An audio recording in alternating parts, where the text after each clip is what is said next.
Olá, eu sou o Leandro JP e falo de Moçambique e para o vídeo de hoje iremos reagir à história do Brasil, hein, mano? Para a malta celebrar os 1000 inscritos.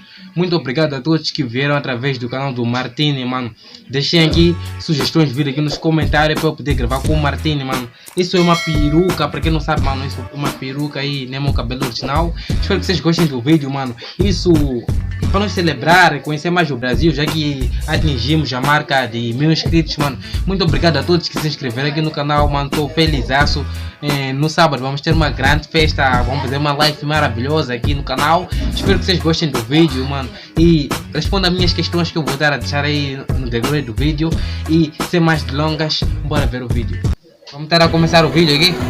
História é a versão do passado que pessoas decidiram concordar. Parece até que Napoleão estava falando do Brasil quando disse essas palavras, né? Para muitos brasileiros, o passado dessa terra pode ser resumido em quatro vídeo bravo aqui para o canal, hein? Invasão, escravidão, roubo e corrupção. Mas claro que não. A história do Brasil é muito mais que isso. O quinto maior país do mundo tem uma história de lutas, é o quinto maior país do mundo, que mano. Podem e até devem ser colocados entre os grandes feitos da humanidade. Então, cavaleiros, essa é a história do Brasil. Vamos dar a ver a história do Brasil aí, mano. Espero que vocês gostem. O canal já tá com 1000 inscritos. Hoje é uma coisa maravilhosa, mano. Brasil, olha aí, mano. A estátua Redentor. Hã? Quem sou eu? Estamos no Onde Brasil. Estamos? Imaginar que o nativo de um lugar brota do chão é uma versão bem legal da história. Mas a verdade é que os primeiros nativos do Brasil não são tão nativos do Brasil quanto a gente pensa. A história deles começa aqui na Ásia há uns 5.000 anos atrás, ou mais. Eles saem daqui, passam por aqui e chegam aqui, América. Eles começam a se espalhar por todo o continente, só que depois veio uma outra onda eu gosto muito e mais outra, do Brasil. e mais outra. Foram 4 ondas migratórias de nativos da Ásia. E quando índios encontram índios, o que você acha que acontece, hein? Seja bem-vindo, estrangeiro. Minha casa é a sua casa. Quanta união, quanta alegria! Tá fazendo o que na minha terra, invasor? Eram centenas de tribos que falavam línguas diferentes, tinham costumes diferentes, leis diferentes, eram nações diferentes. Uns eram canibais, como os botocudos e tupinambás, outros eram mais de boa, como os tupiniquins e os guaranis. Ou seja, era treta para todo lado e muitas nações indígenas foram exterminadas por causa dessas guerras. No território inteiro do Brasil tinha no máximo 5 milhões de índios e eles ocupavam basicamente a costa atlântica, onde tinha mais rango para eles.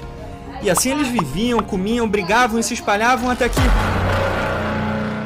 Toque, toque. Quem é? Duarte Pacheco Pereira. Quem? Eu, o descobridor do Brasil? Tá doido, mano? Eu sou o descobridor do Brasil. Ei, quem descobriu o Brasil fui eu. Pra muita gente o descobrimento é uma guerra infinita que existe desde 1500, onde as forças do bem e do mal lutaram para ver quem foi que descobriu o Brasil. Quem foi que descobriu o Brasil? Chega nos comentários. De um termo criado pelos europeus chamado de Era dos Descobrimentos, que foi um dos períodos mais incríveis e importantes da história da humanidade, que conectou povos e pessoas do mundo todo pela primeira vez. E tudo isso por causa de uma galera nervosa conhecida como justiceiros do politicamente correto, que se concentram só no lado ruim da história, até porque a função deles no mundo é essa. E como Portugal foi o líder da Era dos Descobrimentos, adivinha? Sobrou pros caras. Mas o fato é que os portugueses nunca disseram que chegaram aqui primeiro que os índios, assim como eles nunca disseram que chegaram na África primeiro que os africanos. O termo descobrimento para os portugueses significava encontrar algo novo, desconhecido do resto do mundo, descobrir a ciência e o caminho para chegar lá.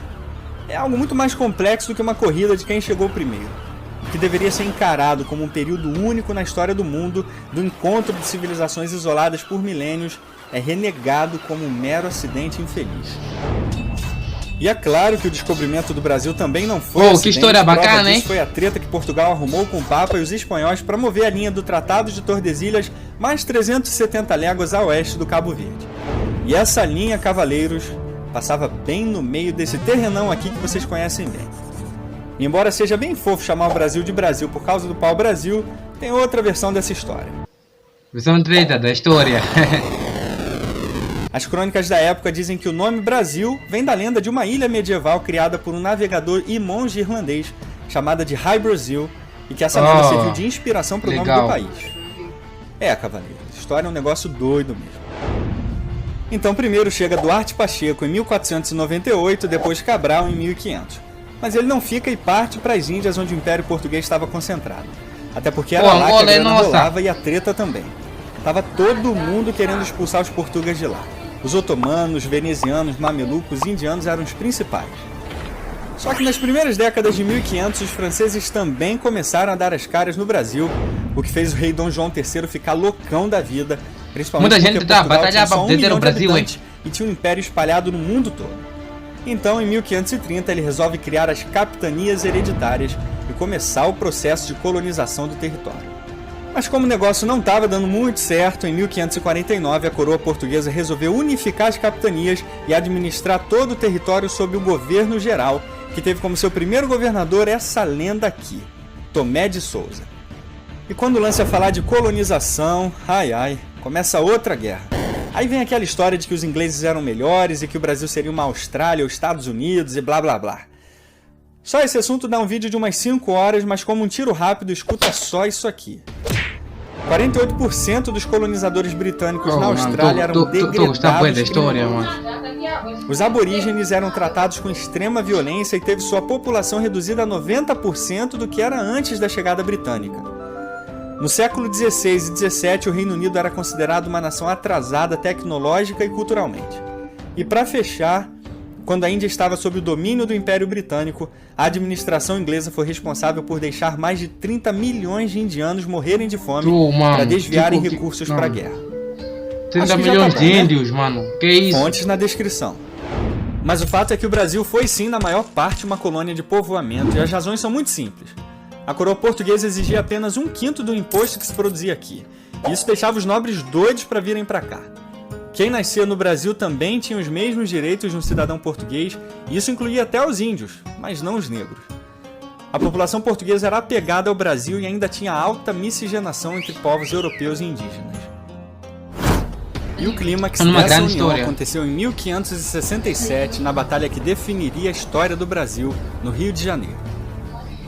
Portugueses e temiminóis, liderados por Estácio de Sá, os portugueses criam lá todo mundo. Definitivamente a invasão francesa apoiada pelos tamoios, sendo a primeira grande batalha naval pelo país, onde índios e portugueses lutaram do não índio não usa arma, acabando com a França Antártica, índio usa flecha. Rio de Janeiro. E a treta rolava solta na Ásia, Índia, Europa, até que em 1630 o Brasil foi atacado pelos... Toque, toque. Quem é? Os holandeses. Eles dominaram Pernambuco por 18 anos. Mas em 18 de abril de 1648, 3 forças se unem para expulsar um inimigo em comum e que definiria a identidade nacional brasileira. 2.000 portugueses, índios e negros lutaram juntos contra o exército holandês 3 vezes maior e conseguiram uma vitória épica e decisiva na Batalha dos Guararapes, um período de lutas conhecido como Insurreição Pernambucana e que deu origem ao exército brasileiro. Mas apesar de todas essas glórias, o capítulo sombrio da escravidão no Brasil estava longe de terminar. Essa foi uma mancha indelével na história da civilização humana, mas que infelizmente era uma realidade comum da época. E os europeus não estavam sozinhos nisso. Asiáticos escravizavam asiáticos, índios escravizavam índios na América, negros escravizavam negros na África. Que isso? E é nesse período que surgem os jesuítas para converter e educar os índios na cultura ocidental e religião cristã. E foi a lenda chamada José de Anchieta o responsável por criar a primeira gramática da língua tupi e preservar para nós boa parte da cultura indígena. Legal, cara, hein? Foi bom. Mas às custas disso, a economia e o território brasileiro cresciam, principalmente por causa desses caras aqui, os bandeirantes. Brasileiros paulistas que desbravavam as matas atrás de ouro, expandindo as fronteiras do país e entrando em conflito direto com os indígenas. Até que finalmente, por volta de 1697, eles encontram ouro aqui em Minas Gerais. Um abraço para o pessoal de Minas Gerais. Só 200 anos depois da chegada no Brasil é que eles acharam o negócio para valer. Isso deixou o Brasil feliz, Portugal feliz, todo mundo estava feliz. Até 1º de novembro de 1755, quando o Império tremeu no seu coração. A cidade de Lisboa foi totalmente devastada por um terremoto colossal, seguido de um incêndio infernal e um tsunami que terminou a tragédia. Lisboa, Portugal! O terror foi tão grande na Europa que levou ao nascimento da sismologia. o império tinha desabado e uma pessoa seria responsável por reerguê-lo novamente: Marquês de Pombal.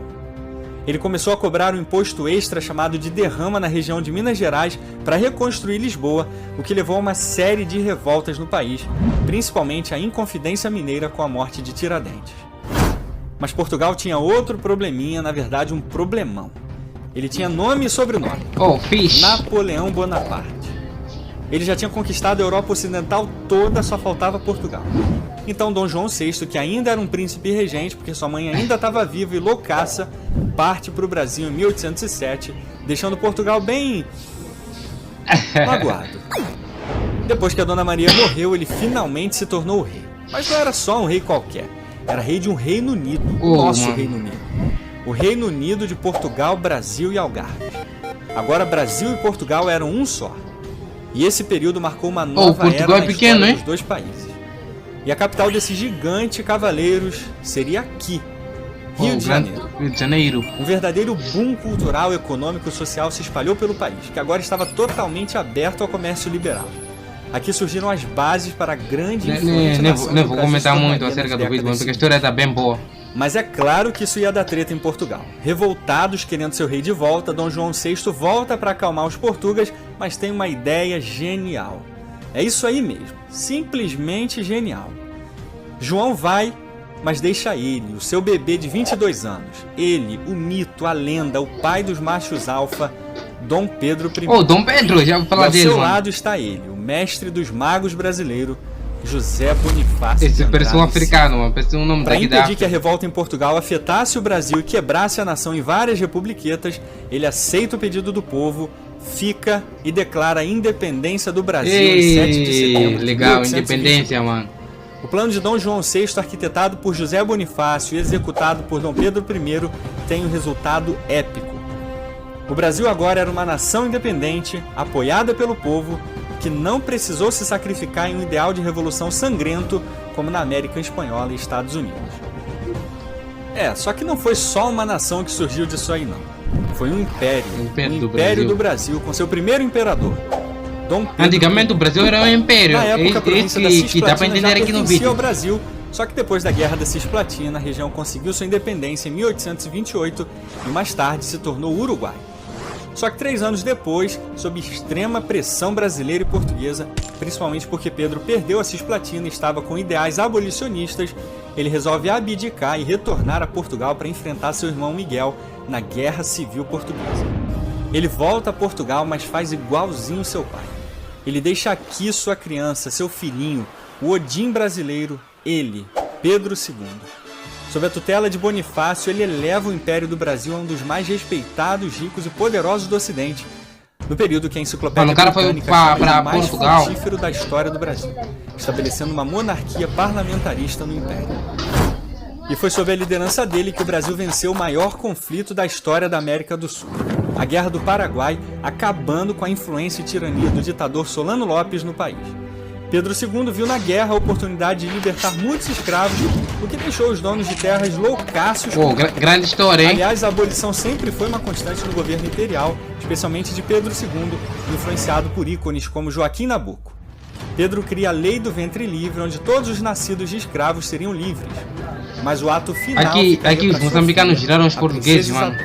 Com katana. Com seu pai muito doente e incapacitado, a princesa regente assina a Lei Áurea em 1888, dando um fim definitivo. E a escravidão acabou finalmente. Quem não gostou nada disso foram os rivais políticos da monarquia, que aproveitam a oportunidade para dar um golpe fatal no coração do Brasil. Em 15 de novembro de 1889, Marechal Deodoro da Fonseca declara a proclamação da República e expulsa a família real do Brasil. Expulsado a família real do Brasil, mano. O Império do Brasil e seu legado, e era o início da República Brasileira.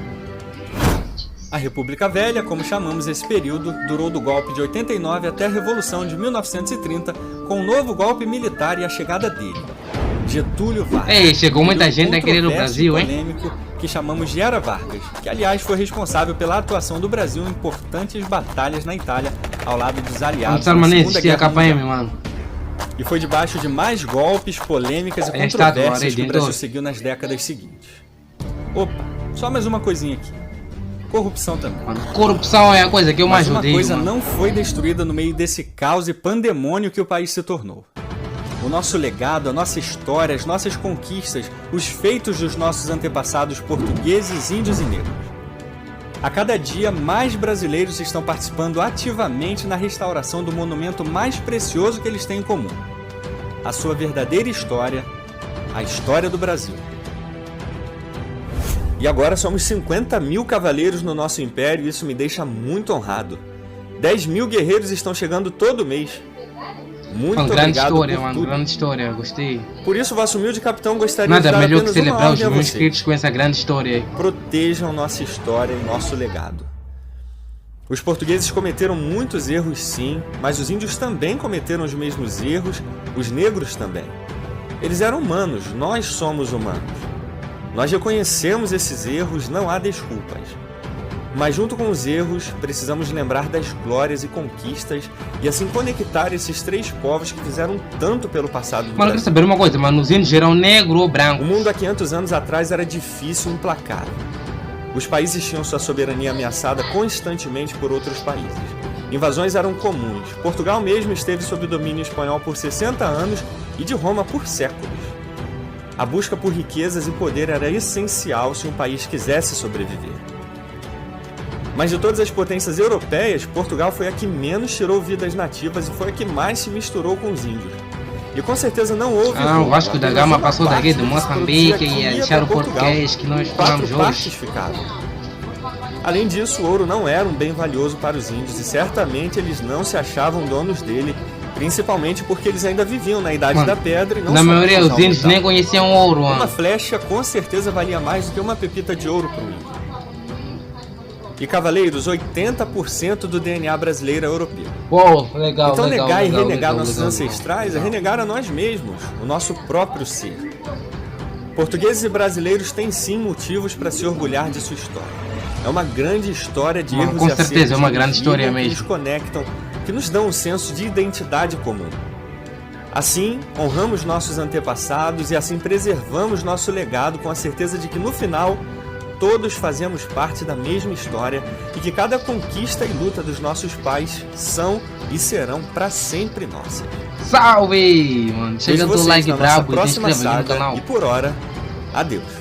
Ei, rapaziada, este foi o vídeo hoje. Se você gostou do vídeo, não se esqueça de deixar aquele like brabo e se inscrever aqui no canal para estar nos fortalecer aí. Deixem muitas sugestões, vir aqui nos comentários que eu irei ser nenhum caô aí. Mano, a câmera deu uma embaixadinha porque a tripé queria cair aqui e ser mais longas, mano. Fui.